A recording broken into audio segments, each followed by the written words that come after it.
अस्सलाम वालेकुम व्यूअर्स, क्या हाल है, कैसे हैं आप लोग? ठीक ठाक हैं। आज मुझे अम्मी घर में सेकंड डे है, तो भाभी रोज़ाना पूछ रही थी कि क्या बनाना है, क्या खाना है। तो आज बने हैं कबाब बीफ के। तो चलिए देखिए, आज बीफ के कबाब बनाए हैं और ये हमारी पसंद का यानी कि मेन्यू है।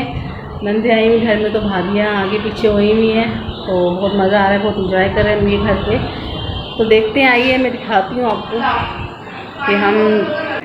तो ये देखिए, खाना स्टार्ट हो चुका है। कबाब और चटनी और सलाद था और बहुत ही मज़ेदार शानदार बने थे माशाल्लाह। काफ़ी बड़ी फैमिली आई हुई है, समझ लो 2 बहनें आई हुई हैं, मेरी फैमिली है। तो माशाल्लाह भाभियाँ जो हैं सुबह से उठती हैं, पूरा दिन को काम में हो जाता है माशाल्लाह। ये देखिए, रायते के साथ, चटनी के साथ, प्याज सलाद के साथ बहुत मज़ा आ रहा था खाने में, बहुत इंजॉय कर रहे थे। कबाब माशाल्लाह बहुत ही मज़ेदार बने थे, बहुत ही शानदार बने थे और मज़ेदार टेस्टी बने थे।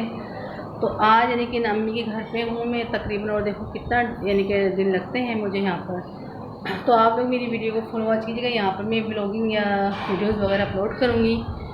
तो मेरी वीडियो को लाइक कीजिएगा, शेयर कीजिएगा, कमेंट्स कीजिएगा अच्छी लगे वीडियो तो मिलती हूँ नेक्स्ट वीडियो में। अपना बहुत सारा ख्याल रखिएगा। अल्लाह हाफिज़।